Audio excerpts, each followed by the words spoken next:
Why does Siri seem so dumb? With Google really putting the push on with its new Pixel phone and the Google Assistant, a lot of attention. Of course, Amazon with its Echo. Google's doing an Echo clone called the Hub. Even Microsoft with Cortana. It's really the battle of the virtual assistants. And I think everybody would agree that Apple is, maybe not. Let me ask, is Apple behind? Walt seems to think so. In usability, I would say so. You have Alexa, which works really great because, kind of like what I was saying before, Amazon was so desperate/eager to get support for the Amazon Echo, they simply said, the buffet is open. Every developer wants to create an action for this. Here's an API. Just go ahead and do it, as long as you don't expect to actually get money for it, because we don't have a store available. But go ahead and do it. The Assistant is great because it's still not released yet. It's not in final release yet, but it's the one where you don't have to form the entire action in your head first, which is what you have to do with previous generation assistants, including Siri, where you have to kind of say, schedule an appointment for tomorrow at 2:30 p.m. with so-and-so. Most of these things can do things like that, where schedule an appointment tomorrow. Great. With who? With Bob. What time? That's it, et cetera, et cetera, et cetera. Assistant can do things like, find me a place to eat near Coolidge Corner. And then, well, what kind of place you want to eat at? I don't know. Anything that's not American. Okay, what's your price range? Well, that's nice, but can you get there by tea? You have this open conversation. I don't think that Siri is not as smart necessarily as Cortana and the rest of these services. It's just that Apple hasn't really put these new sort of personalities, these new sorts of depths front and center the way that these other groups have. Also, I do think that they're kind of limiting Siri a little bit. I was disappointed that it came to the desktop, but I can't talk to Siri via keyboard. I have to use the microphone at all times, when there are times where I just simply want to schedule something or find something just by typing, or I'm on a train. I don't want to have a conversation. Yeah, I don't. Okay, but not a Mexican place, because I remember I had Mexican last week and it made my tummy kind of rumbly in the messy way.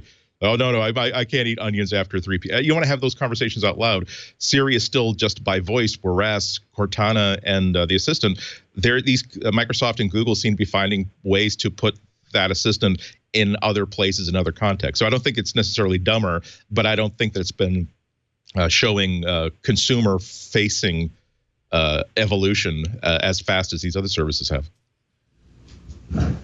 One of the problems Siri has, I think there's two main problems. By the way, I saw John Gruber refer to Walt Mossberg's article, and I thought John might defend Siri. In fact, he agrees. Two problems. One is that Siri doesn't work all the time. A lot of times, a surprisingly large amount of times, I get Siri saying, "I'm sorry, I can't help you. I don't know what's going on. I don't get it." And then he also says, Gruber says, the big problem Apple faces with Siri, and I'd agree with this, is that when people encounter these problems, whether it's not connecting or just not understanding, they stop trying. Yeah. It feels like you're wasting your time, and it makes you feel silly or even foolish for having tried. I have actually raised my voice more than once and called Siri bad names more than once. Siri even has a response when you do that, which tells me a lot of other people are doing it. I think it's a lot about expectations, is that people think Siri is artificially intelligent and it's going to be able to answer any question you have.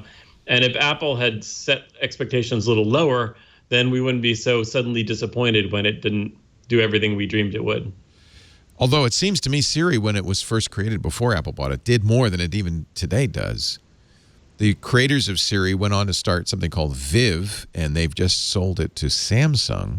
So I guess I have to add Samsung to that list of companies that want to play in this field. Apple has hired from CMU Ross Salakudinov, who is apparently a very well-known computer science professor, director. He will be director at Apple of artificial intelligence research and charged, according to BuzzFeed, with building a team over the next few months. He's going to remain in his post at CMU, which is a little strange. Salakudinov tweeted that he was excited about his new job, which is unusual, and posted a job listing saying, "Join my new team." So this isn't rumor. This is confirmed, pretty confirmed stuff. And it makes sense. Apple, I'm glad to see Apple pushing harder on this. It seems to me this is the next big thing. Well, maybe AR is, maybe VR is. We have a lot of next big things. But I think if you were to pick, and certainly this was Google's contention at their event, Sundar Pichai said this is the fourth revolution of computing. First it was personal computing, then it was the internet, then it was mobile computing. Now it's going to be adding machine learning to everything that we do. I think I'd have to agree with him on that. And Apple, is part of Apple's problem? I wonder, Jim, what you think about this, the fact that it's decided to become the privacy company. Does that inherently limit what it can do with Siri? Well, I think the problem with Siri, I agreed with Walt as well, and I often disagree with Walt on his stuff. But with Siri, I agreed with him. And sometimes you ask Siri what seems like a very logical, simple question, and it comes up with the most bizarre answers.